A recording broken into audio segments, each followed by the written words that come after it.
दूसरी ये है कि प्लान ये भी है कि इमरान खान को गिरफ्तार करके आप बलूचिस्तान ले जाएं। ये वो एक ऐसी चीज़ है जिसका फैसला जो है अगले 12-14 घंटे में हमारे सामने आ जाएगा कि होता क्या है, कि इमरान खान के वकला इस चीज़ को रोक सकते हैं या नहीं रोक पाते हैं। मेरा ख्याल है रोक लेंगे, क्योंकि कुछ ना कुछ रिलीफ जो है वो अदालतें दे रही हैं और अदालतें फाइट कर रही हैं, क्योंकि अदालतों का इस किस्म की डिक्टेटोरियल सिस्टम को फाइट करना आसान नहीं होता, लेकिन अदालतें कहीं ना कहीं, यानी वो जहां में अहले ईमान सूरत खुर्शीद जीते हैं, इधर डूबे उधर निकले, वो वाली सूरत हाल है। तो लाहौर हाई कोर्ट के एक सिंगल मेंबर बेंच ने पेमरा के उस नोटिफिकेशन को कलादम करार दिया, इनवैलिड कर दिया, जिसमें इमरान खान की तकारीर को पाकिस्तान के टेलीविजन नेटवर्क के ऊपर चलाने के ऊपर पाबंदी लगाई गई थी। तहम जो चीज़ नोट करने वाली है कि लाहौर हाई कोर्ट का डिसीजन अनाउंस हो चुका था, आ चुका था। Barrister Ahmed Pansota deserves congratulation for fighting that case. उन्होंने ऑर्डर ले भी लिया था, वो मसलसल वो ट्वीट भी कर रहे थे, उस ऑर्डर की कॉपियां भी लगा रहे थे। उसके बावजूद मुझे ये पता चला है कि टेलीविजन चैनल्स को जहां से फोन आते हैं वहां से उनको फोन आ रहे थे और उनको कहा था कि खबरदार इमरान खान की तकरीर आपने दिखाई जो शाम के 6 बजे थी।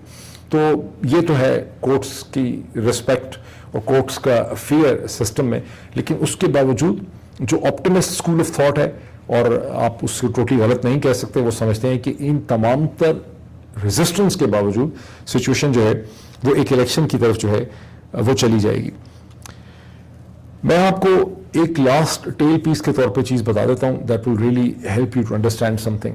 1857-1858 में, जिसको हम वॉर ऑफ इंडिपेंडेंस कहते हैं और जिसको अंग्रेज सिपाहीज म्यूटनी कहते हैं, बुनियादी तौर पर वो सेंट्रल इंडिया के अंदर की जो स्टेट्स थी और वहां के जो लोग थे जो डायरेक्टली फेस कर रहे थे अंग्रेजों को और ईस्ट इंडिया कंपनी को गुज़िश्ता 100 बरस से, बिकॉज ईस्ट इंडिया कंपनी ने प्लासी की जंग जीत ली थी बंगाल में 1757 में।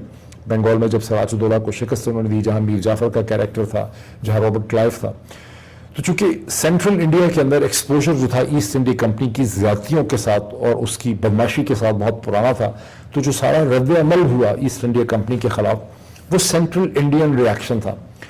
लेकिन जब ये जंग शुरू हुई और अंग्रेजों को लगा, ईस्ट इंडिया कंपनी को और लंदन को लगा कि हिंदुस्तान उनके हाथ से निकल रहा है, तो एक इंपीरियल एक्सपीडिशनल मरीन फोर्स जो है उसको ऑर्गेनाइज किया गया और लंदन से उसको हिंदुस्तान की तरफ भेजा गया। उस वक्त चूंकि स्वेज कैनाल नहीं थी, स्वेज कैनाल 1867-1869 वगैरह में कहीं जाके बनी है, तो ये जो इंग्लिश एक्सपीडिशन फोर्स थी उसको पूरा पहले वेस्ट कोस्ट अफ्रीका का, फिर नीचे साउथ अफ्रीका, फिर साउथ अफ्रीका से ऊपर उन जहाज़ों को आना पड़ा। तो उसको आते आते 6 महीने लग गए।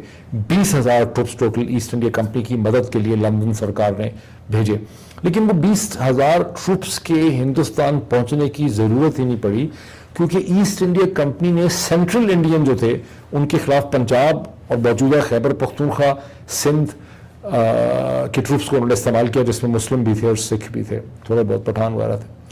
पॉइंट मेरा कहने का है कि अंग्रेज तो सिर्फ चंद 100 थे उस पूरी जंग के अंदर, बाकी उनके जो चेले छांटे, उनके सब ऑर्डिनरी लड़ने वाले थे, वो सारे हम ही लोग थे।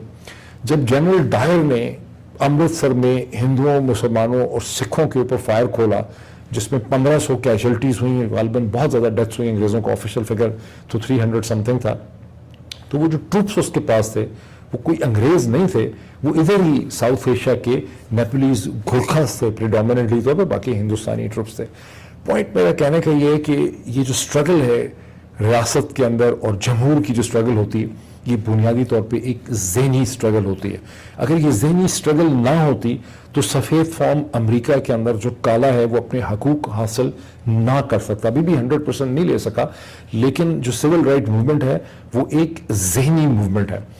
पाकिस्तान में हमें एक ज़हनी मूवमेंट चाहिए। ज़हनी मूवमेंट के रास्ते में ये पीर, ये सज्जादा नशीन, ये सियासी मजहबी जमातें और ये और बड़े जो फ्यूडल हैं, ये सब उस ज़हनी और जो मिलिट्री इस्टेब्लिशमेंट का एक माइंड सेट है, ये सब उस ज़हनी तरक्की के रास्ते में रुकावटें हैं। और ये जो ज़हनी स्ट्रगल है यही इसका वे फॉरवर्ड है। यहाँ कोई मिलिट्री स्टाइल की जंग नहीं होनी। बहुत से लोग समझते हैं कि शायद यहाँ डंडों सोटों की या तलवारों की कोई जंग होनी। ये जहन की जंग है और ये बड़ी लंबी जंग है, और ये जैसे जैसे सिचुएशन डेवलप करेगी इस पर हम मज़ीद बात करते रहेंगे। Thank you.